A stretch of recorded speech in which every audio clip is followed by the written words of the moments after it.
दामलनम पारमनम शारमनम ओ नमो जगदत्री मोहिमा बासुदा मर्मेहे ओ नमो ब्रह्मांड प्रभासित नमो कल्याण शांति जुगे जुगे नमोहा ओ नमो जगदत्री मोहिमा बासुदा मर्मेहे ओ नमो ब्रह्मांड प्रभासित नमो कल्याण शांति जुगे जुगे नमोहा सर्वदा तो कल्याण बसुमती गौरी ऋषि मृत्यु जरा मृत्यु आगमनी नमोहा ला इल्हा हरोति पापम इल्लु इल्हा परम पदम जन्म वैकुंठ परवाप इनतीत जपि नामे मोहम्मद सकले बोली सल्लल्लाहु।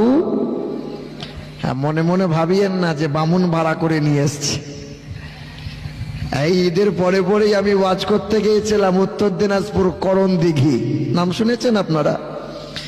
তো ওখানেও ছেলেরা সব যুবক ছেলে, শুধু আমাকে পান দিচ্ছে, হুজুর ধুনে দিতে হবে, হুজুর বেদ দিয়ে ধুনে দেবেন।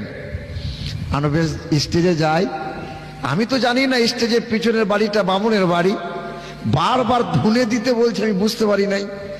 স্টেজে উঠিয়ে বললেন 2-4 মিনিট 10 মিনিট যখন বেদ পুরাণ পড়েছি, এক বামুন এসে স্টেজের কোণে দাঁড়িয়ে আছে।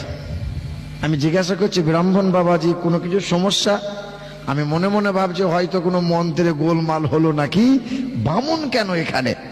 তো বলছে, না বাবা আমি তো ঘুমিয়েছিলাম, হঠাৎ ঘুমের ঘরে শুনতে পাচ্ছি মন্দিরে পুজো শুরু হয়ে গেছে।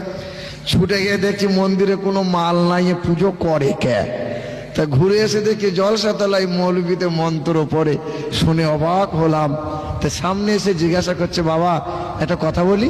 তাই বলেন। বলছে, আপনি কি আগে কোনো বামুন টামুন ছিলেন নাকি বলেন তো? তাই বললাম, কি মনে হচ্ছে?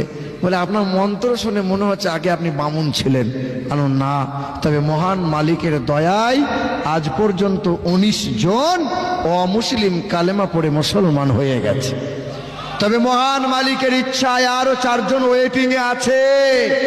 তবে দেশের পরিস্থিতি যা বাবা, আমার নওজোয়ান যুবকদের অনেক আবদার,